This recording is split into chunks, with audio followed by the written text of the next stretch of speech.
Hello everyone. Now we are here with the new questions. So now in the second example we are going to print here the given pattern. In this pattern we are supposed to use the method named show, and this show method will print two different pattern. The patterns are little different only in the printing only. So in the first pattern we are printing the asterisk, that is a simple pattern, and now in the second one we are printing the numbers in this format 1 1 2 1 2 3 1 2 3 4. So this type of pattern already we have done in class 9th also, right? So but the difference is now in this program we are going to implement the concept of function overloading, and one function is given without the parameters. So now according to the question we are supposed to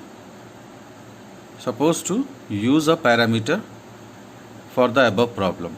So now the problem, again see the last two lines. In the above question number of rows are not defined. So in the first example the pattern we are printing for 5 rows, and in the second one the example is given for 4 number of rows. So here what we are going to do, we are going to take input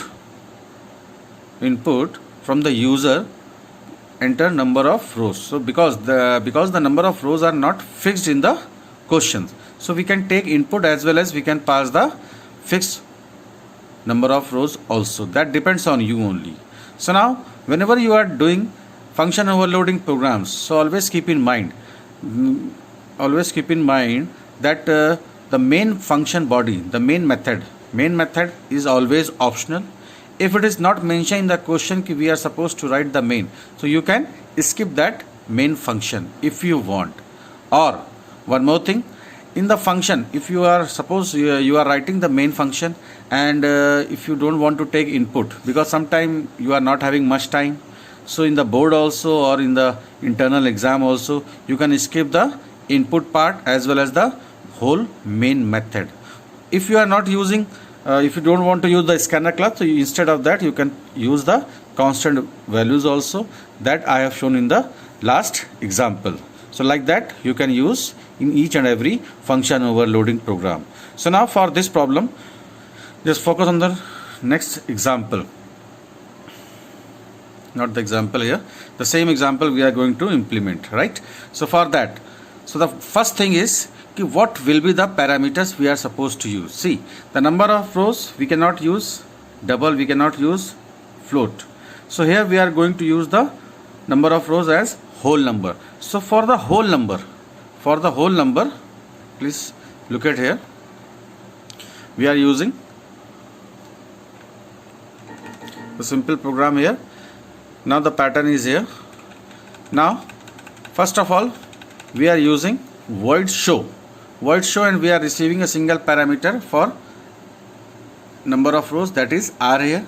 And now this type of program we have already done in class 9. So the outer loop is for number of rows, and the inner loop is for printing purpose only, and the printing is this pattern is for the left hand side, so that is why we are using 2 loops, right? So the inner loop is for printing, and now at the time of printing asterisk, see here what we are doing, we are printing the additional blank space also. So if you want to print the space you can, otherwise you can skip also. Now the first loop we are starting from 1 to R, and the second loop we are starting from 1 to I. That means every time the inner loop will execute 1 time, 2 time, 3 time, and 4 time, 5 time, so on according to the number of rows. So now every time means after completing the inner loop, every time we are printing the line also with the help of second SOPLN statement.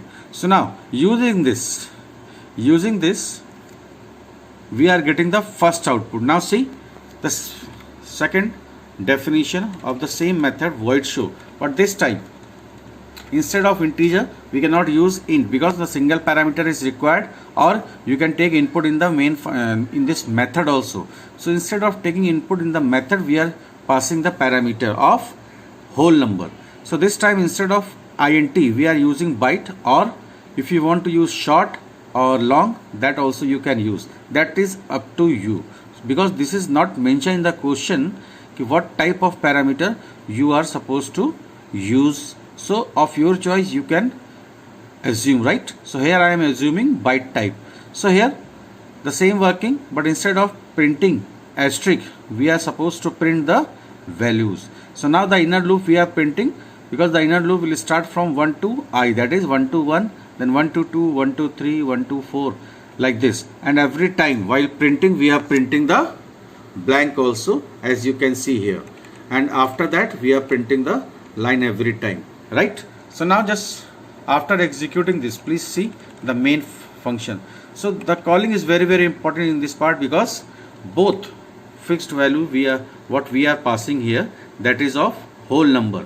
So now while calling the first method dd.show 5, so here I am not using any data type, so that means by default it is integer, and that is calling the first method in which you were printing the asterisks in the pattern, in the shape. Now for calling the second method, see, just recall, in the second method we were passing the parameter of byte type. So if you are not writing this byte, suppose you are passing only this number. So now see, while execution what output you will get. See, I will show you here, you can easily see here. Now see, please look at here. Now see, if you are passing dd.show 5, so in that case first output is coming, but at the same time in the second calling dd.show 7, in that case also the same function, means the first function is again executing, not the second one, because in the second one we are printing the j's value, right? So what is happening actually? Now please come back to the program. So now let's discuss and focus on this part. See, in the second function we were receiving the parameter of byte type.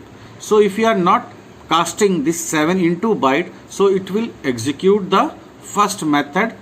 Why? Because this is passing as an integer number, right? So for that we are supposed to write byte. So for that we are supposed to use the casting. And now after using this casting, the second method will execute. Now you can see here,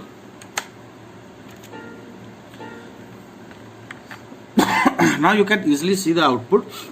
Now dd.show 5, in that case the first output is coming, and now for while calling dd.show byte 6, the second method is executing. Now here you can easily understand this concept. So this is very, very important topic, in which the parameters are not given, not mentioned in the question, and we are supposed to assume according to the requirement. So while passing the parameter, always keep in mind what type of parameters are required, what is the situation. So according to that you will have to follow the instructions, right?